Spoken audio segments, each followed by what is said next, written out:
Hello, everyone, and welcome to the Insight Podcast. I am your host, Daniel El-Tahir, the social media and marketing specialist here at Sentinel Technologies.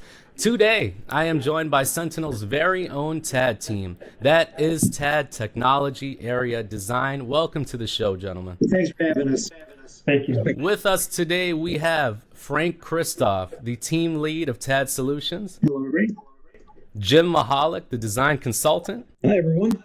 And Tim Ryan, the senior sales executive with a focus in TAD. Good morning. Thank you for joining us today. So, gentlemen, for a lot of our viewers out there, maybe you could just break down exactly what technology area design means. Absolutely. Yeah, it's something that's unique to our company, and it's a great design offering. So what we do is we design the technology infrastructure for our clients, whether that's low voltage data cabling, audiovisual systems, physical security, sound masking, wireless. We're the part of that construction and design process that happens long before you're thinking about buying your switches, your routers, installing that gear. We're designing that actual infrastructure that it's all going to connect to. So we're definitely very early in the design process. You know, in some respects, when we talk about our client base, or the kind of jokes we have is we get Sentinel in the door before the door is even built. We're there from the ground up, getting things ready so that when a client moves in, everything is ready to go. They can install their equipment, and that infrastructure is rock solid, whether it's data cabling. Their audiovisual systems are going to be designed to meet their needs, you know, from functionality within their budget, whatever that may be. Awesome. And again, the physical security, we give them the access control, surveillance systems that they require, whether it's just general business practices or any code requirements that they have to have done. Again, what's unique about us is that this is a very specialized practice within Sentinel. Okay. But what helps us too is that we, unlike some of our competition that are strictly pipe and power, we understand the technology. We have obviously as Sentinel as an organization, we can draw on that breadth of knowledge to bring in subject matter experts so that when our clients are designing something, we know exactly, okay, this is the switch you're putting in. These are the real requirements for it. Or maybe the client doesn't really know, they're looking to be upgraded as part of the move or whatever. We can bring in our design experts on the other side of the house. They can come in and discuss with them. Here's what's really the industry, where it's going. These are the new, infrastructure switches that are coming out, so that when we do the planning for the fiber, the cable plant, we get it right. That is awesome. Jim, maybe you could elaborate a little bit more on this? Yeah, well, I think probably the big question is how it really benefits the organization as a whole. And by that, I mean, the listener's organization, how you benefit from our expertise. And I'd say there's probably about 5 major ways. The first is, and we pushed really hard for this over the last almost 20 years now, is to ensure that all of your technology needs are integrated into your building almost like a utility is. So when people are building a building or renovating or moving or expanding a space, they have people who are specifically worried about the electrical systems, the mechanical systems, like the air and the cooling. People who worry about the plumbing, the gas, how it comes into the building, how the water comes in.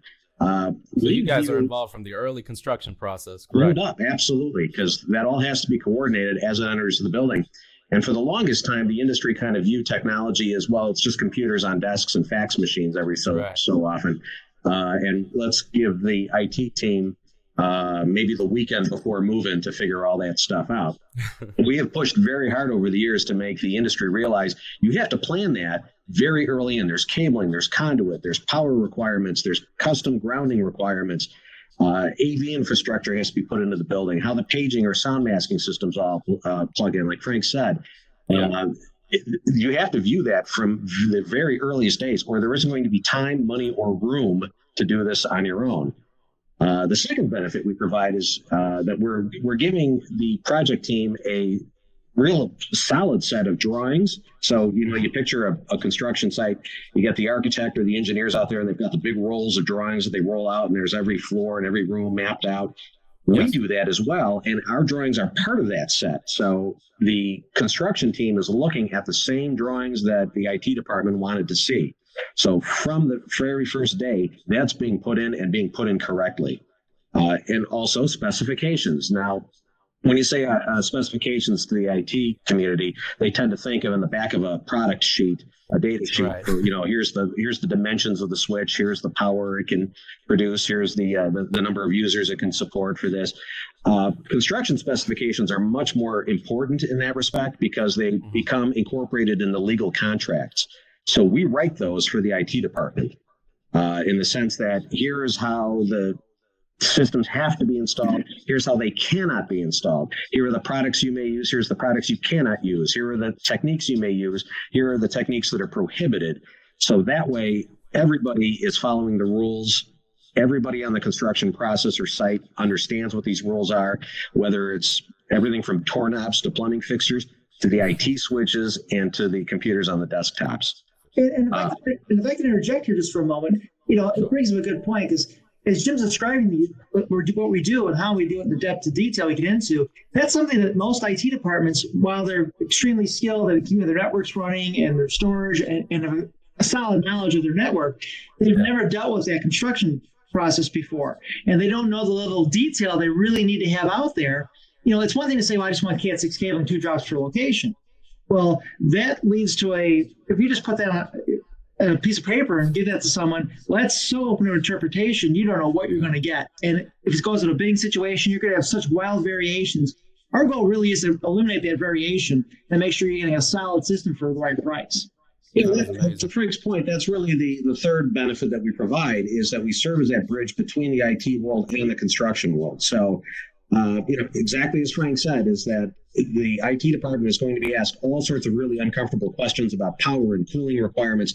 The IT department, that's not their job. Their job is to keep the operations running. They're not there to be engineers or experts in this field. So we can translate that for the IT department and vice versa. When the IT department says, we need 50 micron multi-mode fiber that extends this way to take these different edge devices and connect them to the core. The architects and the engineers, they're going to glaze over. They don't know what any of that means. So you can see there's a huge disconnect right there, Daniel, that we serve as that translator. This is what the IT department is really asking you for from a design perspective, and designers, what you have asked, the IT department doesn't understand. So we will tell you what those requirements are from the IT department in language that you understand.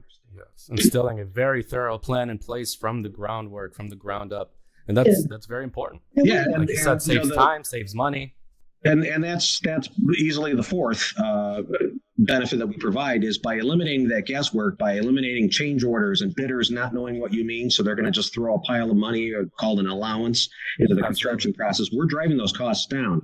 So, for example, if you just say you want a conference room in your new space, the construction team is going to say, well, we'll budget $50,000 for that. Yes. If you have us design it, very likely we're going to start defining what do you mean by conferencing and what services and functions is that room going to provide.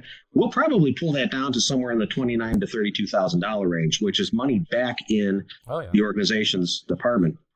And last, I think the biggest thing that I can add is that fifth benefit we provide is we've been doing this a very long time. We have a ton of industries that we've worked in.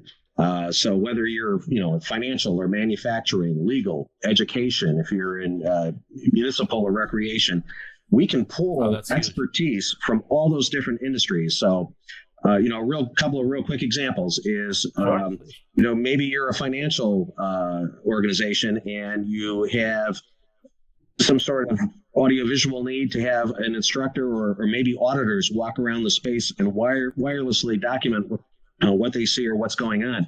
We have done that so many times for education with teachers doing that around classrooms. We can use that technology and pull it in.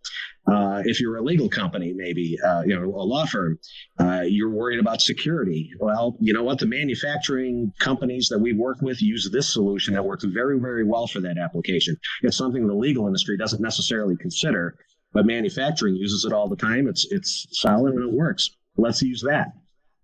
And to Jim's point, again, we truly are consultants in the sense that it's not just we come in, we ask you what you want, we put it on paper. We're going to give you what we see as trends, what other organizations are doing. And also, a lot of organizations only know what they know. And again, that's not, a derogatory statement in some respects. It's more that, people have worked for certain organizations for a long time. It's always the way we've done it. And there's other things that have changed around the industry. And again, they're insulated from that. We bring that knowledge in there so they can see that, there are better ways to do this possibly. And then we can help them, like I said, either save money, be more efficient in the way they run their operation, or, whatever benefit we can bring to them. That is excellent. So this seems to be a very specific practice. Maybe you could tell us a bit more about these skills and certifications that we bring to this process. Sure. So, Jim and myself are RCDDs, which is a Registered Communication Distribution Designer. It's an organization known as BIXI. It's a global organization that certifies and provides a certification for all those voltage design consultants. So it's continuing education. So every 3 years, we have to have so many continuing education credits to make sure our certifications are current and our knowledge is current. We attend numerous manufacturer seminars for, updates on standards, new products. So we have to keep up to date on everything. So again, our knowledge isn't stagnant from the time we took the test years ago, and then we've never done anything since. Technology is always evolving. Absolutely, and it's a continuing education process for us. And again, just as we learn from going to these seminars, going through education credits, conferences, we also, again, learn from our clients. We take that knowledge from every project, and we try to better our work product. So when we come through, we like to learn from past experiences. We know what works. We know from past experience what probably doesn't work so well. And again, as time has evolved, things change, ways of designing things change. It's a continuing process. Tim, maybe you could elaborate a bit more. Sure. So, my role is to work with both Jim and Frank and their team to grow the practice here at Sentinel for technology area design. And in doing that, like as Frank mentioned, we engage early with our clients. And part of that is what I call the technology area design channel, which is people who are involved with the process early on, be it architects, mechanical, electrical, plumbing engineers, commercial real estate agents, and project managers. So by working those relationships and getting engaged with them early, we can bid on their projects and go out to bid with our technology area design team. If we engage and we win that business, we're unique, as our competitors are usually engineering firms. They're not technology shops. So the part of that's interesting about that is our subject matter experts from all the technology, we can engage them early in the process, do proofs of concepts for these clients as they're getting ready to move into a refurbished or upgraded or new facility. And we can do proofs of concepts and engage them early to show them, here's the latest and greatest technology that, will future-proof their new environment down the road. So it's a very strategic and important part of our business. I love working with Jim and Frank. They're experts at what they do, and they're very knowledgeable. And, my role is to help engage not only myself and our clients, but our other sales people to focus on what these guys do and get in early and gain traction with our clients. Excellent. So with whom else do we work in this process? You do engage very early on. I know you say the earlier the better. You make it more cost effective, but who are you necessarily dealing with? Well, in most cases, we're dealing with the architects, mechanical, electrical, plumbing, engineering firms, construction industry. And, again, the clients are our client base. And we act as a trusted advisor to them. And again, how we're engaged, it really depends. In some cases, the clients bring us in. If we have a in-depth relationship with the client and our sales team's engaged, they know they're moving, they'll bring us in and say, here's what we can offer. And we'll engage them. They'll be proud as part of the team. In other respects, a lot of times we go through the RFP process where a project management firm or an architectural firm will send us an RFP for a project they're working on. A lot of times that's a brand new logo to Sentinel, which is great. In some cases, it's an existing client. And we'll engage the appropriate sales resources at that point. We engage, bring them in so they know. But again, it really varies on how we're engaged. But again, who we work with in depth, obviously the client, but then we're hand in hand with the architects and the engineers come up with a unified design so that whatever we're doing doesn't impact them adversely and vice versa, that, whatever they're doing, we can go back and say, that clause you're giving us either way too large or we can't even get a rack inside of it. We need to look at some space requirements. And again, so that when we're doing this, everything's coordinated and everything, the finished product is what the client's expecting. That is amazing. Any other thoughts, Jim or Tim? Yeah, I want to add real quick. I'm sure a lot of listeners are thinking, boy, it sounds like you guys do an awful lot, and we do. But what does that really mean? When can we help you? And so when does it make sense to engage us? And there's a few things I think here that I could say that would make things really easy. If you are an organization and you're planning a move, you're relocating the company to a new location, give us a call. If you are renovating or expanding any of your current space, give us a call. If you have concerns about your existing infrastructure, we're planning a great big huge new payroll system coming in. I don't know if I've got enough power, and they're talking about all these storage array network things, and how much heat is that going to produce? Give us a call. We can help. Very often, if you're in these situations, you may be involving a construction or real estate project manager or an architect or an engineering firm. If you're engaging those folks, give us a call. Again, we don't compete with them. We work with them to give them that value that they need to answer their questions for you. And really, the earlier in the process you do it, the better. A real quick example of how simple this can be is I don't know how many times that we've walked into a client's space and the IT director or manager says to me, let me show you the computer room. I want to apologize, though, for how it looks. That, to me, is absolutely a warning sign. I can help you because there's something in there that you're not happy about. So either the cabling is messy, the power is off, there's cords stretched across the floor, it's too hot. These are things that we can assist you with. We can provide you a consulting document that says, here's where you're at risk.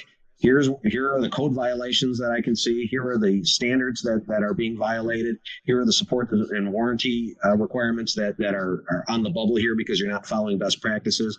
We can write that up for you and prioritize it and even budget it for you so that you know what you have to address first and approximately how much it's going to cost. These are very easy things that we can do to help. So the earlier you call us, the better. The better. And I just want to reiterate, we really truly are a resource for IT organizations, because for the majority of IT organizations, any relocation or move or build out is probably a once or twice in a career happening for them.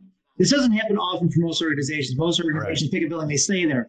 So again, to have to try to do this as a one-off yourself is pretty difficult. That's why we can come in and we can definitely help and assist to make sure that this process goes smoothly. It could be career ending for a lot of IT directors and managers if they try to do this on their own. Oh, man. Thank you, gentlemen, so much for joining us today and teaching us loads on technology area design. I'm sure our viewers and listeners will be walking away from this episode with plenty of new knowledge on what your team does, just like I will. So until next time, from the Insight Podcast, thank you for joining us and take care. Thank you.